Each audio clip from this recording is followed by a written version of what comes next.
안녕하세요. 찰리브라입니다. 어저께 리플 코인이 급작스럽게 찔끔 올랐어요. 그래서 여러분들이 물려 계신 거에 비해서 약간의 상승이 있긴 하지만 호재거리 뉴스도 되게 많이 나오고 그랬더라고요. 제가 보니까. 그러니까 짜고 치는 고수도 같이 시장 장세가 이렇게 변하니까 또 긍정적인 뉴스들이 막 쏟아지죠.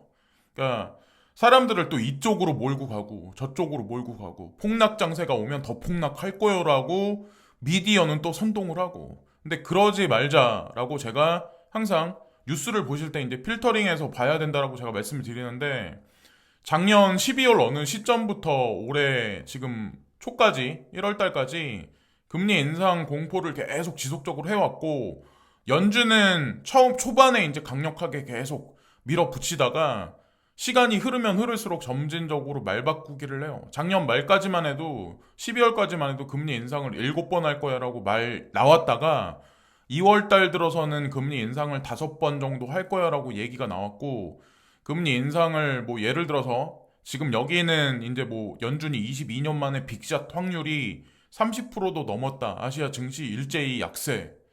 이런 얘기가 나오면 과연 많은 사람들은 3월에 금리 인상이 진짜 이렇게 될 거라고 생각을 해버리죠. 근데 만약에 3월 달에 0.25다, 0.25% 금리 인상이 된다라고 얘기가 나오면 거기서 또 한 번 이제 뒤통수 맞을 확률이 되게 높아요. 그러니까 이게 그래서 이제 어려운 거죠.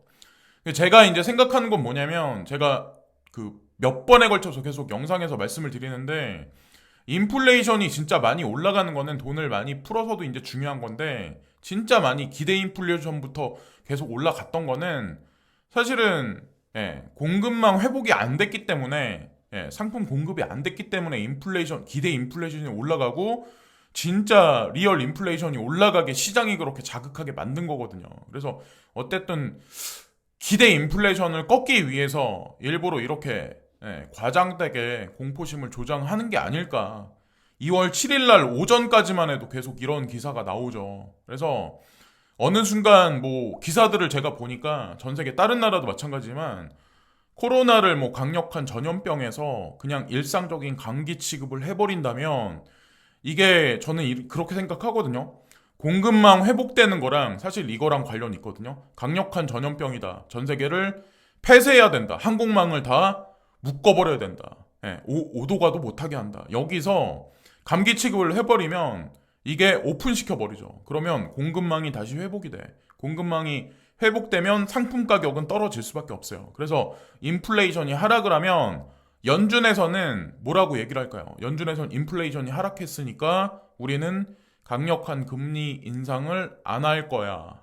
그래서 미온적인 금리 인상을 할 거야. 야든가 이런 식의 말을 시간이 흘러가면 한 달 한 달 지나가면서 그렇게 하지 않을까라는 생각을 해요. 그래서 3월 달에 뭐라고 얘기를 할지 모르겠지만 3, 6, 9, 12, 2월 달에 우리가 생각하는 어떤 그 공포의 장세는 오지 않지 않을 가능성이 상당히 높지 않을까라는 생각을 해요. 특히나 이제 겨울이 서서히 지나가고 봄으로 가면서 겨울 폭풍 동안에 공급망이 회복되지 못한 게 더 심해졌었거든요. 근데 봄으로 가면서 인프라가 회복되면 공급망이 회복되고 인플레이션이 하락되지 않을까. 연준에서는 아마 그거를 보지 않을까라는 생각을 하고, 되게 시장 장세를 이제 주식도 마찬가지겠지만 특히나 이제 가상자산 시장은 몇 주간의 공포권의 박스권에 있어요. 공포의 박스권에서 1%, 2% 급등했다가 1%, 2% 상승했다가 또 1%, 2% 하락했다가 요게 계속 반복되니까 사람들이 박스권에서 단타를 하신 분들이 아마 되게 많았을 거예요. 근데 갑자기 급등을 시켜버려요. 전체 코인을. 갑자기 어느 순간부터. 이게 여기서 이제 뒤통수를 맞으신 분들이 아마 분명히 있을 거고, 자, 어쨌건 10일 날 뭐라고 이제 나올지 한번 기대를 한번 해봐야죠. 자, 그럼 나중에 얘기고 내일 이제 다시 영상에서 이제 말씀드릴 거고, 그리고 제가 중국에 많은 돈들이 몰리고 있다라고 이제 말씀을 드렸는데, 이거를 색안경을 끼고 보지 말자고요. 저는 이제 우리 투자하는 사람들은 숫자를 갖고 모든 거를 판별해야 된다라고 이제 전 생각을 하거든요. JP 모건이나 골드만 삭스 같이. 그 사람들은 정치 이념이나 이런 블랙록이나 이런 사람들은 올림픽을 보고 열받아하고 이러진 않을 것 같아요. 저도 이제 시청을 안 한다고 제가 생각하고 열받아 해서 바뀔 게 없는 거는 관심을 둘 필요가 없어요. 모든 게 세상 이치가 다 마찬가지라고 생각해요. 내가 뭐 손을 대서 바뀔 수 있는 거는 상관없는데 내가 손을 대고 관심을 두고 스트레스를 받아도 바뀌지 않는 거는 영원히 바뀌지 않아요. 그러니까 골치 썩을 필요가 없다는 거죠. 그냥 숫자만 보고 중국은 뭐 여기 보면은 이만큼 뭐 8,355억이 몰렸다. 그리고 북미는 7,382억이 몰렸다. 자, 이거는 펀드거든요. 펀드. 근데 중국 시장에 더 많은 돈이 몰려갔고 그 다음에 이머징이나 아니면 선진국 같은 경우는 펀드를 봤을 땐 일본, 러시아, 유럽, 베트남은 엄청 많이 감소를 했고 인도가 북미 다음으로 87억으로 많이 돈이 몰려 있어요. 근데 이 시장이 점진적으로 아마 돈이 이쪽에서 이쪽으로 서서히 몰려갈 거예요. 그걸 이제 보시면 되고 여기서부터 이제 오늘 영상의 이제 핵심 일수가 있는데 이거 2022년 1월 20일 날 이 뉴스가 나왔거든요. 근데 양해가 이제 중국 양해가 개최되는 게 정협하고 개최되는 게 3월 4일하고 3월 5일, 3월 6일 사이에 개최가 돼요. 그래서 일주일 정도 상간에 이 회의가 이제 뭐 중국에선 최대 행사죠. 정치 행사죠. 근데 중국 지방 양회 개막되는데 여기서 이제 핵심 의제가 뭐냐면 디지털 경제 혁신 발전 전정 특신 주목이다. 라고 여기 얘기가 나오잖아요. 그러니까 지방 양회에서부터 이런 회의가 거쳐지니까 중앙정부 양회에 가면 아마 이게 핵심의 의제로 아마 떠오를 거예요. 그래서 시진핑 주석이 뭐라고 발표를 할지 모르겠지만 3월 5일 날을 기점으로 해서 폭등장이 올 수도 있다라고 이제 전 생각을 해요. 왜 그러냐면 여러분들 아마 기억을 하시겠지만 가상자산 시장이 폭락을 할 때 중국에서 뭐 비트코인 마이닝에 관해서 금지한다. 거래소 금지한다. 가상자산 금지한다라는 얘기가 나오면서 전체 시장이 폭락을 했죠. 폭등과 폭락의 명분을 주고 트리거를 만드는 건 항상 중국이었어요. 그 중심에 섰던 게. 근데 여기 디지털 경제란 얘기가 있죠. 그리고 요 근래 베이징 올림픽을 위시해서 디지털 위에나를 지금 유통시키고 있죠. 여러분들 뭐 아시겠지만 여기 보면은 그런 얘기가 있어요. 디지털 경제와 혁신 발전이 2022년 여러 지역의 주요 정책 방향으로 부상하고 있는 것으로 나타남. 그러면 3월 5일 날 과연 시진핑 주석이 과연 뭐라고 얘기를 할까요? 자, 그렇게 생각을 하고 이때 뭐 어떻게 될지 뭐 3월 달 초부터 어떻게 될지 모르겠지만 중국 코인 외에 전체 시장하고 다 그러니까 중국 코인이 특히나 이제 엮여져 있겠지만 전체 시장하고 연결돼 있지 않을까라는 생각하고 2019년부터 사실은 이런 얘기가 많이 있었어요. 뭐 시진핑 블록체인 굵기 야심 안보 통제 도구로 쓰는 첨단 기술 뭐 블록체인에 관해서 사실 저는 썩 좋게는 안 봐요. 탈세와 탈법을 못한다. 뭐 개인의 어떤 뭐 통제 도구로 권력자 전 세계 뭐 중국 이외에 전 세계 권력자들은 그런 식으로 쓰지 않을까라 생각해요. 뭐 코인은 오르면 좋죠. 오르면 좋긴 하지만 그런 세상으로 서서히 가고 있는 건 맞는 거고 그 뭐 그런 얘기죠. 여기 나오는 블록체인 기술이 적용돼 디지털 금융과 사물 인터넷, 스마트 제조, 공급망 관리, 디지털 자산 거래 등의 분야로 확대됐다. 자, 2019년, 2020년, 2021년 3월 달에 자, 그러니까 양해가 개최됐을 때 중국 제조업 혁신 디지털 차이나 건설 등 경제 발전 청사진 중국 제조 2025 그래서 여기 뭐 미국을 뭐 압박하기 위해서 뭐 그런 식으로 할 거다. 올해에도 아마 비슷한 얘기를 할 텐데 계속 끊임없이 2019년, 2020년, 2021년, 2022년에도 아마 이 기조는 변하지 않을 가능성이 높지 않을까라는 생각하고 중국은 앞과 뒤가 제가 틀리다고 말씀드렸는데 원래 이 중국 CBDC, PBOC를 유통시킬 때 처음에는 위챗하고 알리페이를 배제시킨 상황에서 유통시키겠다 얘기를 했었죠. 근데 1월 10일 날 이런 얘기가 나왔잖아요. 위챗에 중국 디지털 위에나 베이징 동계 올림픽을 앞두고 위챗 사용자에게 디지털 위에나 사용 가능하게 만들었다. 갑자기 말 바꿔버리네. 이런 식으로. 자, 여기서도 마찬가지로 알리바바 그룹의 안투그룹의 알리페이를 통해서 디지털 위에나 결제를 시험하고 있다라고 여기 또 나오죠. 자, 그러면 중국 사람들이 가장 많이 사용하는 게 위챗이랑 알리페이죠. 이 지갑을 사용한다라는 얘기는 가상자산도 여기서 거래가 왕래가 앞으로 향후 가능할 수 있다는 얘기예요. NFT뿐만 아니라.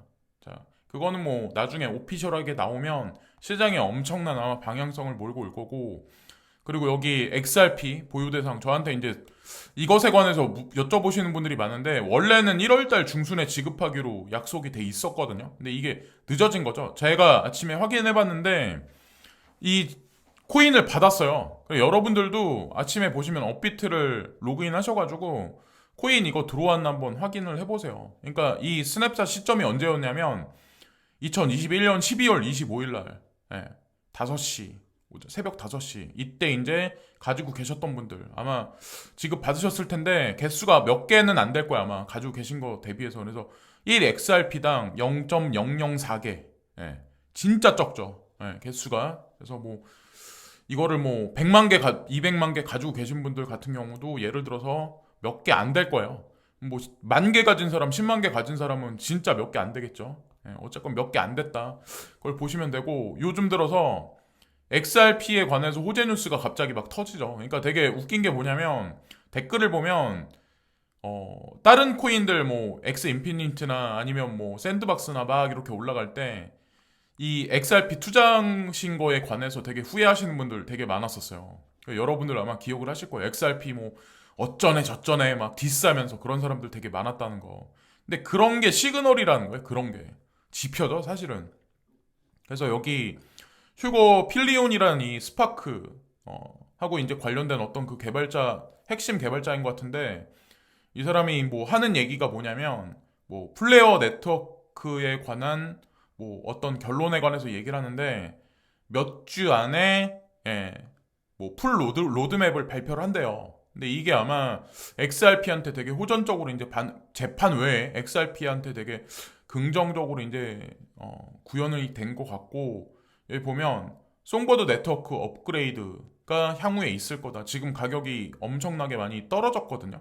그러면서 이제 이 코인에 관해서 플레어 스파크 토큰에 관해서 지급을 해줄 거다. 그런 얘기가 있어요. 그래서 몇 주 안에 발표가 된다는 얘기가 있는데, 뭐 구체적인 사항이 나오기 전까진 모르겠지만 구체적인 사항이 만약에 뭐 이 로드맵 발표로 인해서 만약에 나온다면 지금보다는 아마 XRP 장세가 낫지 않을까. 그래서 2월 17일 날도 뭔가 중요한 뭐 소송건에 관해서 뭔가 중요한 건이 발표된다라는 얘기가 있더라고요. 제가 보니까. 그래서 XRP 투자하고 계신 분들은 그냥 뭐 기다려 보세요. 뭐 지금 뭐 미온적인 상승이 있다고 그래서 거기에 막 올라타가지고 와 이럴 필요도 없고, 여기서 조금 빠졌다고 그래서 막 실망하시거나 그러실 필요도 없고, 어쨌건 지금 상황은 그렇다라고 전 생각해요. 그래서 아무리 늦는다라고 그 소송건에 관해서 이게 뭐 긍정적으로 뭐 3월달 안에 마무리가 될 거라고 말씀 못 드리지만, 아무리 늦는다고 해도 올해 여름 안에는 아마 소송건에 관해서 결판이 분명히 나지 않을까라고 전 생각을 해요. 빨리 나면 좋긴 하지만. 그리고 중요한 게 XRP 뭐 크립토 울프 이 사람은 뭐 XRP에 관해서만 막시멀리스트인데 뭐 중요한 얘기를 몇 개를 남기더라고요. 보니까 XRP에 유리한 종료가 될 것이고, 종료될 때 XRP는 본질적으로 미국에서 규제가 명확한 유일한 암호화 자산이 될 것이다. 뭐 이런 뭐 아주 의미심장한 발언을 이분이 뭐 하셨는데, 뭐 저는 이제 제가 예전부터 말씀드렸지만 XRP가 뭐 증권이냐 아니다라는 어떤 이 규정이 나와야 비트코인과 이더리움도 포스로 전향되잖아요. 그런 거에 관한 명확한 규제안이 나와요.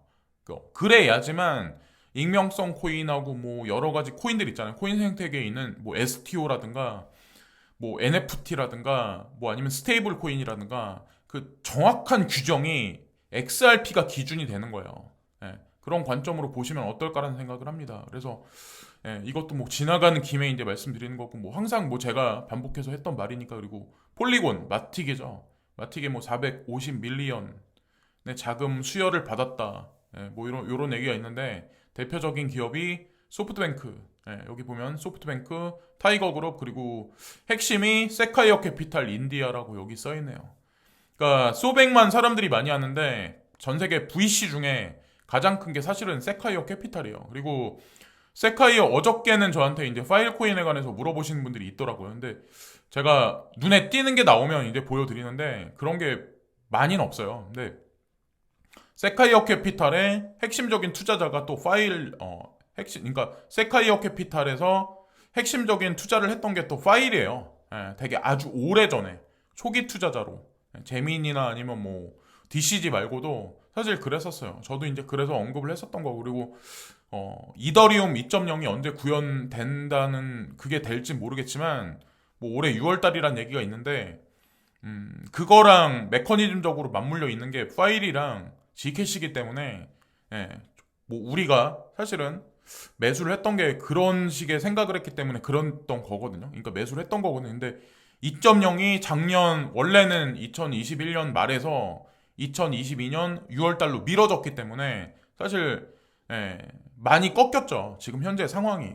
근데 어쨌건 기다려 보세요. 지금 뭐 2월 달이니까 그리고 뭐 차트적인 관점에서 누군가 이 차트를 올렸는데 이대로 가진 않을 거예요. 이대로 가진 않겠지만 뭐 밑에 보면 RSI가 바닥까지 꺾였다가 이제 돌파하는 추세점으로 갔다. 그래서 당분간 이더리움이 상승하면서 알트 시장이 오지 않을까라고 이분은 이제 설명을 하는데 뭐 3월 초를 기점으로 해서 뭐 코인의 화랑 장세가 온다라고 하더라도 저는 코인이 계속 상승하진 않을 거라고 생각을 하거든요. 그래서 분명히 4월 달 어느 시점이 되면 한번 움푹하게 한번 꺾이는 시점이 올 수도 있어요. 그래서 만약에 혹시나 만약에 계속 올라간다라고 하더라도 중간에 익절은 한번 해야 되는 기간이 분명히 오진 않을까. 특히나 가장 조심해야 될 때가 중국 양해 개최되고 호재거리 뉴스가 나오고 어쩌고저쩌고 해서 한 달간의 기간을 거쳐서 4월 달이 되면 몸을 좀 사려야 되는 구간으로 돌입할 수도 있다는 거를 미리 한번 조심스럽게 말씀을 드리고 전 세계 4대 회계 법인이 있어요. 뭐 제가 간간히 말씀드렸고 프라이스 워터스 하우스쿠퍼스인가 여기를 통해서 제가 중국 시장과 인도 시장 이머징 마켓의 성장을 미리 먼저 말씀을 드렸고 블랙록에서도 뭐 주식 시장이나 전 세계 뭐 마켓에 관한 흐름이나 동향에 관해서 말씀드렸는데 뭐 여기 KPMG에 관해서는 말씀을 많이 안 드렸던 것 같아요. 예. 근데 어쨌건 유명한데요. KPMG 근데 이번에 KPMG 본사는 아니고 KPMG 캐나다에서 비트코인하고 이더리움을 대체대조표에 자산으로 추가했다는 얘기가 있더라고요. KPMG는 1818년에 세워진대요. 예. 그러니까 어마어마한데죠. 여기도 뭐 딜로이트도 어마어마하지만 그래서 어쨌건 이것도 뭐 긍정적인 얘기가 아닐까. 그리고 제가 이제 넘어가면서 한 가지 말씀드리려고 하는데 사람들은 비트코인과 이더리움에 관해서만 주목을 되게 많이 하죠. ETF도 마찬가지고 아직 비트코인 ETF도 승인 안 났지만 근데 비트코인 ETF가 승인 나면 이더리움으로 자동으로 넘어가고 그 다음 순서가 저도 이제 누누이 계속 반복해서 말씀드리는데 BK 뭐 이더리움 클래식, 호라이즌 라이트코인, 뭐 스텔라 루멘, 지캐시 뭐 여기 등재돼 있는 거 그리고 여기서 여기로 OTC로 다시 넘어갈 거예요. 여기 디센트럴 랜드 뭐 체인링크 뭐 베이직 어텐션부터 해가지고 파일 코인도 마찬가지 라이브 피어 솔라나 특히나 뭐 이런 것들도 넘어가면서 ETF로 점진적 단계를 거치지 않을까 그런 관점으로 그냥 자연스럽게 보시면 돼요. 그래서 왜 내 코인은 안 올라가지? 왜 수익이 안 보이지? 근데